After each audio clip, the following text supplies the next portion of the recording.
Okay, I have another 8x8 and there's no sketch for this one, and I'm going to be doing a lot of layering. And first I was cutting down that background paper, and I just love that paper by Ambient Tangerine. I had been waiting to use it so bad, I just couldn't find the right way to use it until this layout.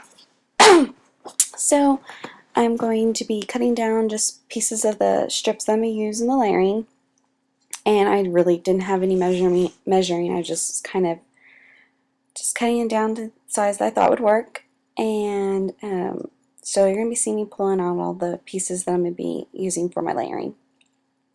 And sorry, some of them aren't in the screen. So anyways, now I'm just going to kind of fiddle around, see how I want to layer it, the papers.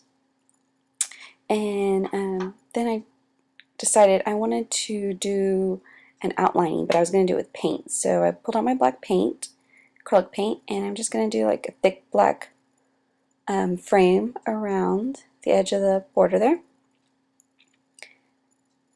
And so I'm just filling in some of the spots that didn't get painted all the way. And then I went back, and while I was drawing, I went back and cut some more of the strips of paper that I was going to use for the layering. And there, you can't see it, but I was punching, and you'll see in a moment what the punch was. And there it is. You can see it in the upper left corner right now. So now I was just going to trim down the photo. I think I trimmed it down to like 4x4, so it fit. And now I'm just going to again fiddle with it to see how I wanted the papers layered, and then I will glue it down. So I'm going to take my glue tape, run it around there, and glue it down. And I had out that piece because it didn't get glued down. So there's basically the layering that I did for this picture.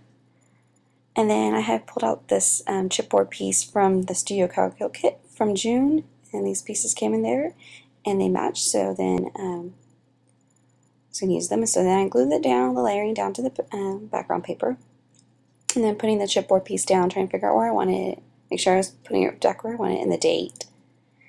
And then I was deciding what kind of letters I wanted to use for the title, because I'm going to use that chipboard piece part as the title.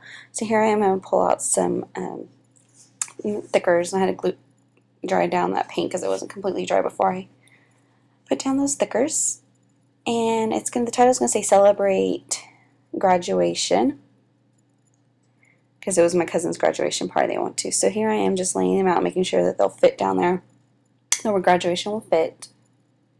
And you'll see once I move them to the paper, I kind of did an alternation of the lettering, so it wouldn't be as long.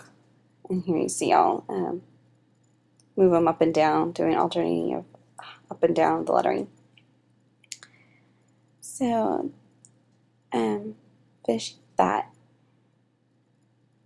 And I can't remember if I said, but I didn't have a sketch for this one. I was kind of going also just basically on the fly. I knew I wanted to do a layering effect and that outlining of the outlining it. So here I am adding the date. I'm just going to write it on the chipboard piece. And then I pulled out some rosettes that I had gotten from Michael's a long time ago. I had my journaling there. And I just decided to put those on to give it a little bit more dimension.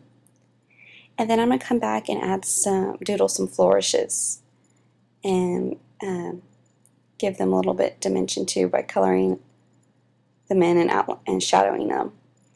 And then I think I added, you can't probably see it in the picture, but I believe I added some little dots around the flourishes too, a little bit more doodling. So that's what I'll be doing here, and I think that will be everything once I finish all the doodling. So thanks for watching. Bye.